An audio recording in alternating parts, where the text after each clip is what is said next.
प्रिय छात्रों, एक बार पुनः आप सभी का स्वागत है डॉक्टर अमित की पाठशाला में। छात्रों, पिछले क्लासेस में हम लोगों ने ये देखा था कि इतिहास क्या है, इतिहास का विकास कैसे हुआ, और हम लोगों ने देखा था कि इतिहास को जानने के सोर्सेस क्या-क्या हैं। जिसमें हम लोगों ने बात किया था इतिहास के दो मेजर सोर्सेस की, जो कि है आपका आर्कियोलॉजिकल सोर्सेस और रिटेन सोर्सेस, यानी कि पुरातात्विक साक्ष्य और लिखित साक्ष्य। दोस्तों, इसके बाद हम लोगों ने जो दूसरा टॉपिक देखा था वो हमारा था कि इतिहास में कैसे हम काल विभाजन करेंगे, जिसमें हमने बात किया था आप लोगों से प्री हिस्ट्री, प्रोटो हिस्ट्री और हिस्ट्री के बारे में। और छात्रों, हमने आप लोगों को बताया था कि जो प्री हिस्ट्री है, यानी कि जो पूरा पाषाण काल है, उसको जानने के जो हमारे पास स्रोत हैं वो सिर्फ आर्कियोलॉजिकल सोर्सेज ही हैं। जो आपका दूसरा फेज है, जिसको कि हम प्रोटो हिस्ट्री कहते हैं, प्रोटो हिस्ट्री को जानने के लिए हमारे पास आर्कियोलॉजिकल सोर्सेज भी हैं, साथ ही साथ कुछ रिटेन सोर्सेज हैं, लेकिन अभी उन रिटेन सोर्सेज को पढ़ा नहीं जा सका है, जैसे कि हड़प्पा की लिपि। और तीसरा जो ऐतिहासिक काल है, इसके बारे में हमारे पास आर्कियोलॉजिकल सोर्सेज भी जानने के हैं और साथ ही साथ कुछ साक्ष्य भी हैं, जैसे कि हम उदाहरण के तौर पर ले सकते हैं महाजनपद काल को, या उसके बाद के इतिहास को, आधुनिक इतिहास को, मध्यकालीन इतिहास को हम ले सकते हैं। छात्रों, पिछली क्लास में हम लोगों ने बात किया था पूरा पाषाण काल, यानी कि पैलेolithic एज की।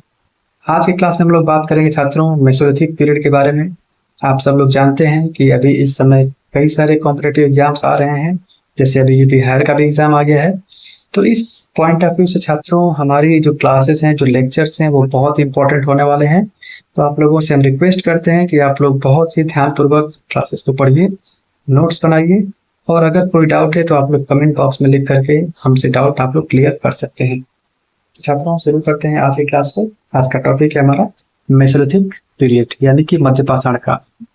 तो छात्रों, मैंने आप लोग बताया था कि जो पैलेolithic एज है, उसका जो टाइम पीरियड है, वो टाइम पीरियड आप लोगों का है लगभग 5 लाख बीसी से लेकर के और 10,000 बीसी के बीच में। लगभग 5 लाख बीसी, यानी कि बिफोर क्राइस्ट, या हम इसको बीसीई भी कह सकते हैं, बिफोर कॉमन इरा। तो लगभग 5 लाख बीसीई यानी बिफोर कॉमन इरा से लेकर के और 10,000 बीसीई यानी 10,000 बिफोर कॉमन इरा तक का जो टाइम है, वो आपका आता है पैलेolithic एज में, यानी कि पूरा पाषाण काल में। दूसरा जो हमारा टाइम है मेसोलिथिक एज, जो कि शुरू होता है 10,000 बीसीई से लेकर के और 6,000 बीसीई के बीच में। छात्रों, जो मेसोलिथिक एज यानी मध्य पाषाण काल है, वो ट्रांजेक्शन फेज है। Transaction from paleolithic age to neolithic age, यानी कि पाषाण कालीन जीवन से और कृषि कालीन जीवन तक आने में, यानी कृषि के विकास होने में या कृषि की जानकारी होने तक का के बीच का जो काल है, उसी को हम कहते हैं मेसोलिथिक पीरियड। तो छात्रों, शुरू करते हैं हम आज का लेक्चर। छात्रों, ये जो काल है मेसोलिथिक एज, ये आपका होलोसीन युग में आता है।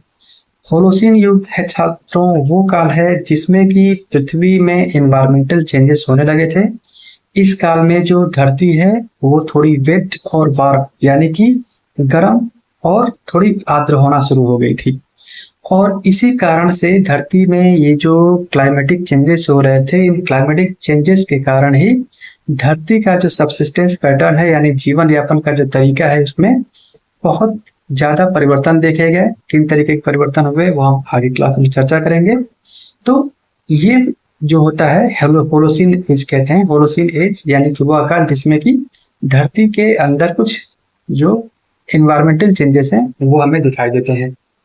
तो छात्रों, जो मध्य पूरा पाषाण काल है, मेसोलिथिक एज है, वो होलोसीन युग में आता है और इसकी शुरुआत लगभग 10,000 साल ईसा पूर्व में हुई। 10,000 ईसा पूर्व के आसपास इसकी शुरुआत हुई, यानी अराउंड 10,000 बीसीई में।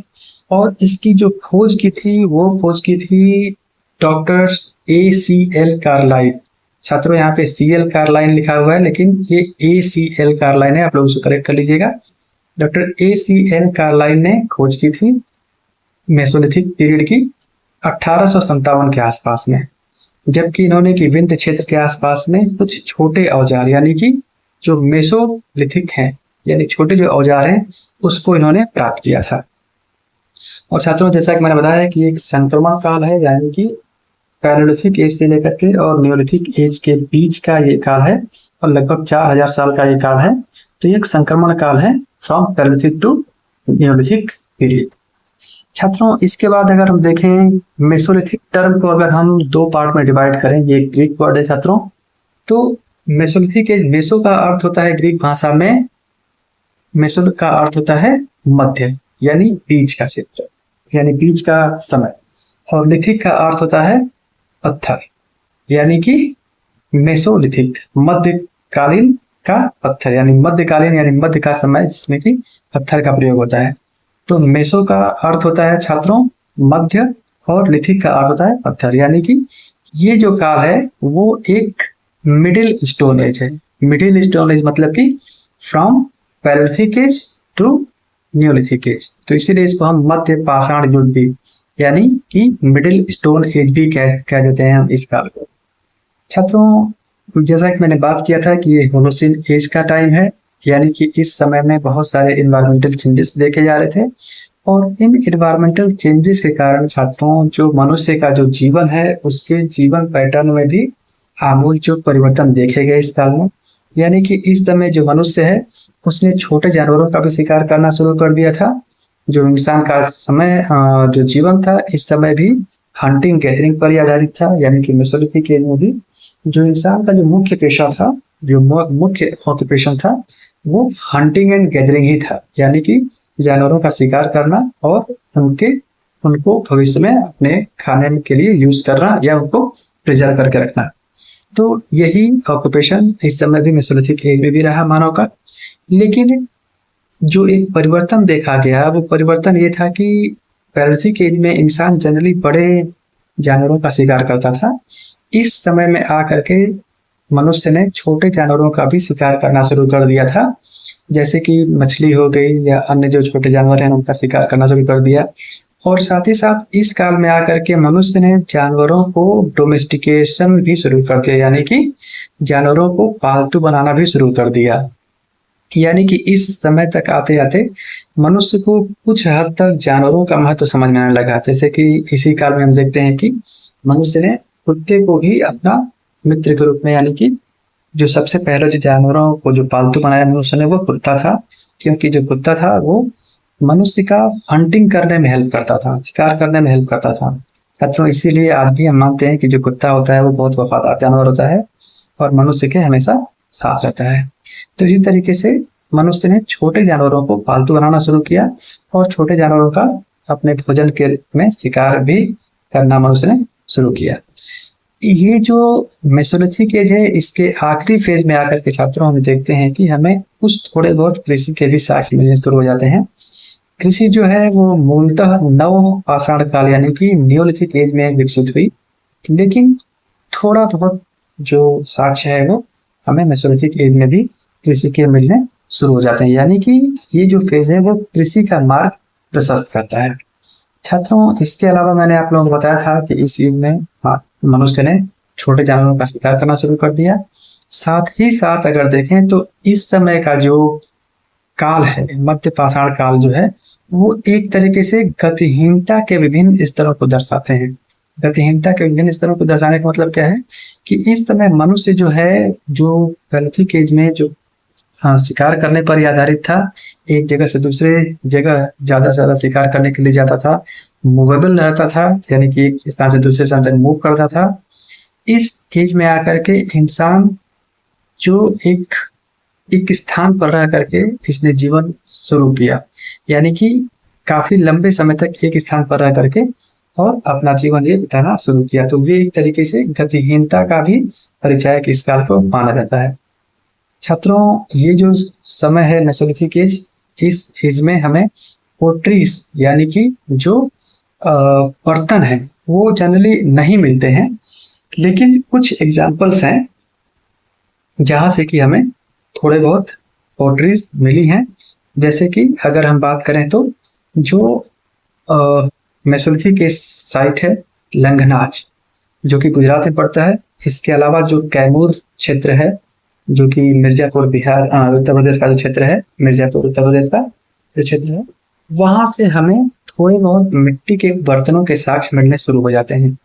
यानी कि जो मिट्टी के साक्ष्य छात्रों जो हमें मिलते हैं वो जनरली न्यूलिथिक एज से मिलते हैं, इसके बाद हमें बर्तन सिविलाइजेशन से मिलते हैं। लेकिन कुछ साइट्स ऐसे हैं मेसोलिथिक एज की, जैसे कि मैंने बात की अभी आप लोगों की लंगनाज जो कि गुजरात में है, और कैमूर रीजन उत्तर प्रदेश में है, मिर्जापुर जिले में। तो वहां से हमें मिट्टी के बर्तनों के कुछ साक्ष्य पाए जाते हैं। छात्रों, इसके अलावा जो क्लाइमेटिक चेंजेस हो रहे थे मेसोलिथिक एज में, उन क्लाइमेटिक चेंजेस के कारण जो इन्वायरमेंट है वो ह्यूमन फ्रेंडली हो गया, यानी कि मनुष्य को सरवाइव करना थोड़ा सा आसान हुआ। जो बड़े जानवर थे वो खत्म होते गए, छोटे जानवर आते गए, मनुष्य जानवरों को डोमेस्टिकेट करना शुरू किया और जीवन जो है मनुष्य का थोड़ा सा आसान होना शुरू हो गया। तो मेसोलिथिक एज में हम देखते हैं कि जो मनुष्य का जीवन है वो थोड़ा सा आसान हुआ, जिसके कारण मनुष्य का पॉपुलेशन भी इंक्रीज किया, यानी कि मनुष्य का जो जनसंख्या है उसमें भी वृद्धि दिखाई देती है हमें मेसोलिथिक एज में आकर के। इसके अलावा अगर मनुष्य के आम जनजीवन को देखें तो इस समय में भी मनुष्य जो है वो अपना जो हंटिंग गैदरिंग पर ही पूरी तरह से डिपेंड रहता है। लेकिन लास्ट फेज में जैसा कि मैंने बताया कि आप कृषि की तरफ कुछ हमें साक्ष्य मिलते हैं। उदाहरण के लिए हम बेलन घाटी का जो क्षेत्र है चौपानी मांडो, वहां हमें कुछ कृषि के साक्ष्य मिलते हैं जो कि एक मेसोलिथिक साइट है। छात्रों, इसके अलावा कुछ और ऐसे क्षेत्र हैं जैसे कि आप उदाहरण के तौर पर ले सकते हैं बागोर को, या तिलवाड़ा राजस्थान का जो क्षेत्र है, लंगनाज गुजरात, आदमगढ़ और भीमबेटका मध्य प्रदेश के क्षेत्र हैं, या सराय नाहर राय दमदमा चौपानी मांडो उत्तर प्रदेश। ये छात्रों कुछ ऐसी जगहें हैं जहां से कि हमें जानवरों की हड्डियां मिली हैं, यानी मनुष्य जानवरों की हड्डियों का भी प्रयोग करता था टूल्स के रूप में। अभी हम आगे कुछ इमेज देखेंगे, कुछ चित्र देखेंगे जिसमें कि हम देखेंगे किस तरीके से इंसान मेसोलिथिक एज में आकर के यानी मध्य पाषाण काल में आकर के हड्डियों का और साथ ही साथ लकड़ियों का प्रयोग भी करना शुरू कर देता है पाषाण के साथ में, पत्थर के साथ में।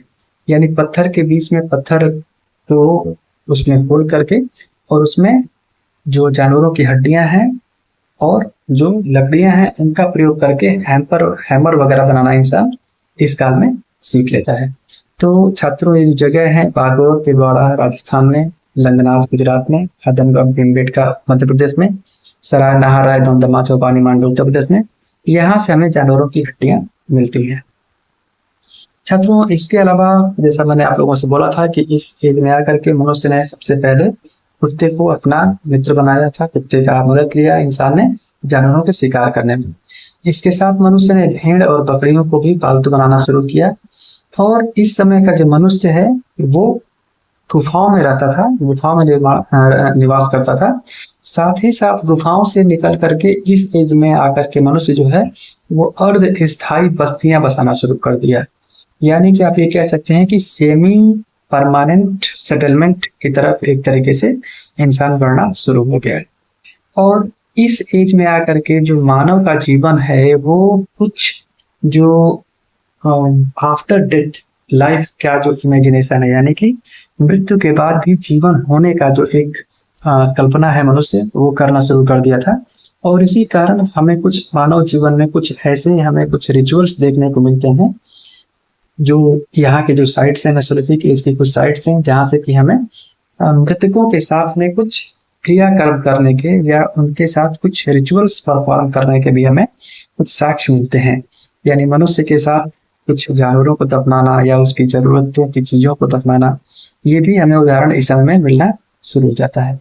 तो मेसोलिथिक एज जो है यानी मध्य पाषाण काल जो है वो इस मामले में भी खास है, क्योंकि इस समय में आकर के जो मनुष्य है वो कुछ रिचुअल्स पर विश्वास करना शुरू कर दिया, कुछ विधि विधान यानी कि कर्म कांड को भी मानना शुरू कर देता है। और इसका हमें जो प्रमाण मिलता है वो उस समय दफनाए गए जो शव थे, शवों के साथ में जो कुछ मिले हुए अतिरिक्त जो चीजें हैं उससे हमें पता चलता है। छात्रों, अगर हम इस युग को देखें जो माइक्रोलिथ्स हैं, माइक्रोलिथ्स का जो साइज है, माइक्रोलिथ्स मैंने बताया था आप लोगों को, या आप लोग इस पॉइंट को नोट कर सकते हैं कि माइक्रोलिथ्स की जो साइज होती है वो 1.5 से लेकर के 1 सेंटीमीटर से लेकर के और 5 सेंटीमीटर के बीच में, 1 सेंटीमीटर से लेकर के और 5 सेंटीमीटर के बीच में इस तरह के टूल्स थे। यानी जो टूल्स की जो लंबाई थी वो 1 सेंटीमीटर से लेकर के और 5 सेंटीमीटर के बीच में हमें मिलती है। तो छात्रों इस युग का जो विशिष्ट औजार है वो माइक्रोलिथ से छोटे पत्थर थे, और खास तौर से इस समय टूल्स बनाने में क्रिप्टो क्रिस्टलीय जो सिलिका है उनका प्रयोग होता था। जैसे चेल्सेडनी होता था, इसका प्रयोग हम करते थे। चर्ट था, चर्ट का प्रयोग किया जाता था। और इस समय के जो मित्रों जो टूल्स होते थे यानी जो वेपन्स होते थे वो ज्यामिति एवं गैर ज्यामितीय आकार के बने होते थे, यानी कि ज्योमेट्रिक और नॉन ज्योमेट्रिक शेप के भी कुछ वेपन्स बने होते थे। और जैसा कि मैंने बताया आप लोगों को कि वेपन्स को बनाने में यानी कि औजारों को बनाने में हड्डियों का और लकड़ी का भी प्रयोग होता था। साथ ही साथ इस समय हमें तीर, भाले ये सभी मिलने शुरू हो जाते हैं। जैसे कि छात्रों अगर हम आप लोगों को एक इमेज दिखाएं तो आप इस इमेज से समझ सकते हैं कि इस इमेज में आप देख रहे हैं कि ये छोटे कुछ इमेजेस हैं। जैसे कि आप बीच में अगर देखेंगे तो भाले वगैरह टाइप का नुकीला कुछ इसमें पत्थर के बने हुए औजार हैं जो कि काफी छोटे हैं। और इस समय छेनी टाइप का भी कुछ हमें एग्जाम्पल्स मिलने शुरू हो जाते हैं औजारों के। और फिर त्रिभुजाकार टाइप के इसमें कुछ वेपन्स हैं जो नीचे अगर आप देखें दूसरी लाइन में जो नीचे के कुछ 3 औजार हैं ये त्रिभुजाकार आकार के हैं। और भाले का जो चौथा नीचे से जो चौथा दूसरे लाइन का जो चौथा टूल्स है वो भाले के आकार का एक अग्रभाग जो होता है भाले का उस जैसा शेप में लिए हुए है। तो इस तरीके से छात्रों हम देखते हैं कि इस फेज में आकर के जो हमें टूल्स मिलते हैं वो ज्योमेट्रिकल और नॉन ज्योमेट्रिकल शेप के टूल्स मिलने शुरू हो जाते हैं। और जो वेपन्स हैं यानी कि जो इस समय के जो हथियार हैं उनमें बेसिकली हम देखते हैं कि भाले, तीर ये सब चीजें मिलती हैं। और इनको बनाने में जानवरों का जो हड्डियां होती थी उनका प्रयोग भी किया जाता था। तो छात्रों ये टूल्स हैं इस समय के, आप कुछ इनको देख सकते हैं। उसके साथ ही साथ कुछ अन्य टूल्स हैं ये, जैसे आप देख रहे हैं कि अगर हम थोड़ा इसको अगर हाईलाइट करके दिखाएं छात्रों तो ये जो एक इमेज है इसमें आप देख सकते हैं कि पत्थर को थोड़ा सा प्रयोग किया गया है और साथ ही साथ ये लकड़ी का जो है ये हत्था इसमें लगाया गया है। तो ये है छात्रों। इसके अलावा आप कुछ और भी ये टूल्स देख सकते हैं। ये भी एक उदाहरण है कि इसमें थोड़े से कुछ पत्थरों का प्रयोग साइड में किया गया है और बीच में एक लकड़ी का प्रयोग किया गया है। तो छात्रों ये कुछ टूल्स हैं इस समय के मेसोलिथिक एज के। और इस समय छात्रों अगर हम देखें तो जो मध्य पाषाणकालीन जो मानव है उसने जो कपड़े हैं जो कपड़ों के रूप में जानवरों की खाल का प्रयोग करना शुरू कर दिया था। तो जो जानवरों की खाल होती थी यानी animal skins were used as a clothes in this phase, यानी कि मेसोलिथिक एज में जो है वो जानवरों की खाल का प्रयोग किया जाता था कपड़ों के रूप में। साथ ही साथ छात्रों अगर हम इस समय की मनुष्य की जीवन को देखें, कला संस्कृति को देखें, तो इस समय कला और संस्कृति का विकास भी होना शुरू हो गया था।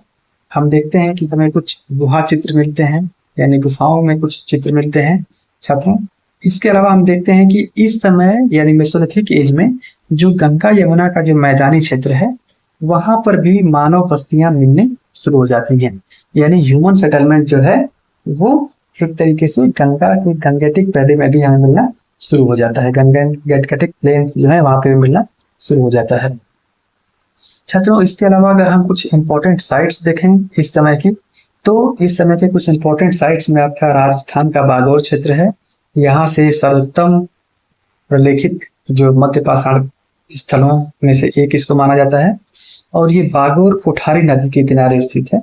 और यहाँ से जानवरों की कई सारी हड्डियां मिली हैं, हड्डियों के से बने हुए कई सारे टूल्स मिले हैं। इसके अलावा मध्य प्रदेश का आजमगढ़ का क्षेत्र है, यहाँ से भी जानवरों का बना हुआ कुछ जानवरों को डोमेस्टिकेटेड करने का यानी उनको पालतू बनाने का हमें कुछ साक्ष्य मिलता है। इसके अलावा छात्रों अगर हम देखें तो इस समय का जो एक बहुत इंपॉर्टेंट जो गुहा चित्र है यानी कि शैल चित्र है, जो शैल चित्र है वो मिला है, उसकी खोज की है एसीएल कार्लाइन ने लगभग 1867-68 में इन्होंने खोज की थी कैमूर की पहाड़ियों में। और सुहागी घाट का जो क्षेत्र है वहां से मिला है, कैमूर की पहाड़ी में जो सुहागी घाट क्षेत्र है जो मिर्जापुर में पड़ता है वहां से इन्होंने सबसे पहले जो ये जो चित्र है, ये जो शैल चित्र है ये सिर्फ भारत में ही नहीं बल्कि पूरे विश्व में खोजा गया सबसे पहला जो रॉक पेंटिंग है, यानी कि शैल चित्र है। तो सोहागी घाट, कैमूर की पहाड़ियों में स्थित सोहागी घाट मिर्जापुर में प्राप्त जो रॉक पेंटिंग है, वो पूरे विश्व में पाई गई सबसे प्राचीन पेंटिंग्स में से, मतलब सबसे प्राचीन पेंटिंग है। सबसे पहले इसी पेंटिंग को प्राप्त किया गया था। इसके अलावा अभी छात्रों हम बात करेंगे जैसे कि जो भीमबेटका का शैलाश्रय है, शैल चित्र जो है, वहां से भी हमें कुछ पेंटिंग्स के साक्ष्य मिले हैं। इसके अलावा छात्रों अगर हम देखें तो अभी तक पूरे भारत में लगभग 150 से अधिक मध्य पाषाणकालीन शैल चित्रों की खोज की जा चुकी है। जैसे कि उदाहरण तो पे मैंने भी आप लोगों से बात किया, भीमबेटका का चित्र है, या फिर खरवार, जौरा और कठोतिया मध्य प्रदेश में। इसके अलावा सुंदरगढ़ और संबलपुर उड़ीसा। इसके बाद हेजुतु गुहा केरल में स्थित है। यहाँ से भी हमें जो रॉक पेंटिंग्स है इसके इमेज हमें मिलते हैं। छात्रों इसके अलावा अगर हम देखें तो ये जो मेसोलिथिक साइट्स हैं, ये गुजरात के कुछ एरिया जैसे तापी नदी, साबरमती, नर्मदा और माही नदियों का जो क्षेत्र है, वहां से भी हमें कुछ माइक्रोलिथ साइट्स या माइक्रोलिथ टूल्स हमें मिले हैं। इसके अलावा छात्रों अगर हम देखें तो उत्तर प्रदेश का जो क्षेत्र है उत्तर प्रदेश का क्षेत्र है मिर्जापुर, कैमूर की पहाड़ियां, वहां पर कुछ मेसोलिथिक टूल्स मिले हैं। इसके अलावा हमें लंगनाज गुजरात से भी कुछ टूल्स मिले हैं मेसोलिथिक साइट्स के। और कुछ इसके अलावा अगर हम देखें तो जो गुजरात में लंगनाज और पश्चिम बंगाल में वीरभानपुर क्षेत्र है, यहाँ पर भी महत्वपूर्ण मध्य पाषाणकालीन हमें टूल्स मिले हैं। साथ ही साथ छात्रों जो लंगनाज का क्षेत्र है, यहाँ से जंगली जानवरों जैसे गैंडा, काला हिरण आदि की हड्डियां मिली हैं और इन स्थानों से कई मानव कंकाल भी बड़ी मात्रा में मिले हैं। यानी कि यहाँ से हमें साक्ष्य मिलता है मानवों के समाधान, यानी कि उनको बरीड करने का, उनको दफनाने का भी हमें साक्ष्य मिलता है। तो ये कुछ क्षेत्र है साथियों, आप देख सकते हैं ये एक इमेज है जो कि भीमबेटका का एक पेंटिंग है। इसमें आप देख सकते हैं कि ऐसा लग रहा है कि एक प्रोसेशन टाइप का निकल रहा है और इसमें मानव की कला आप उस समय देख सकते हैं किस तरह से जो मनुष्य है वो अपने वेपन्स का प्रयोग करता है। जैसे अगर आप उदाहरण के तौर पे देखें तो इस इमेज में आप देख सकते हैं कि ये कुछ वेपन है जो कि मनुष्य यूज कर कर ले चल रहा है अपने साथ में। और साथ ही साथ अगर आप इसको देखें छात्रों तो ये लगता है कि ये कोई मे बी ये कोई एक लीडर हो सकता है इनके ग्रुप का, और ये अपने छत्र टाइप का ऐसा लग रहा है। ये कुछ इमेज और भी हो सकता है, लेकिन हो सकता है कि कुछ छत्र टाइप का, यानी इनका कबीले का ये प्रमुख रहा होगा जो आगे आगे चल रहा है। और ये कुछ अन्य जो इसके साथ चलते हुए घोड़े पर या किसी और जानवर, घोड़े का तो उस समय खैर साक्ष्य नहीं मिला है, लेकिन कोई और जानवर वगैरह हो सकते हैं, वहां से उस पे एक प्रोसेशन टाइप का निकलता हुआ इसमें दिख रहा है। तो छात्रों ये कुछ ऐसे साइट्स हैं जहाँ से कि हमें ये मेसोलिथिक एज का हमें इम्पोर्टेंट जो टूल्स हैं वो मिले हैं। इसके अलावा छात्रों अगर हम बात करें इस समय के कुछ महत्वपूर्ण साइट्स की जो कि मेसोलिथिक साइट्स हैं, उनमें हम बात कर सकते हैं। जैसे कि सबसे पहला आपका अगर आप देखेंगे तो मेसोलिथिक साइट्स में सबसे पहले आता है आपका राजस्थान। राजस्थान में जो पंचपद नदी है उसके आसपास का जो क्षेत्र है, वहां से भी कुछ मानव बस्तियां मिली हैं। जैसे तिलवारा का जो एरिया है वहां से कुछ मिला है। और तिलवारा में हम देखते हैं कि दो सांस्कृतिक चरण मिलते हैं। पहला जो चरण है वो मध्य पाषाण युग का प्रतिनिधित्व करता है, और जो दूसरा चरण है वो सूक्ष्म औजारों यानी कि मेसोलिथिक एज यानी मेसोलिथिक चरण का हमें जानकारी देता है। इसके अलावा छात्रों अगर हम देखें तो भीलवाड़ा का जो क्षेत्र है, भीलवाड़ा में एक कोठारी नदी है। कोठारी नदी के पास में बागौर से हमें कुछ मध्य पाषाणकालीन कुछ औजार मिले हैं। इसके अलावा छात्रों अगर हम देखें तो गुजरात का, जैसे मैंने बताया आप लोगों को कि यहाँ पे ताप्ती, नर्मदा और माही नदी और सरस्वती नदी का जो आसपास का क्षेत्र है, वहां से भी हमें कुछ साक्ष्य मिले हैं।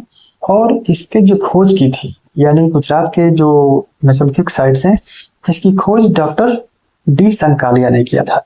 एच डी संकालिया ने इन साइट्स का खोज किया था।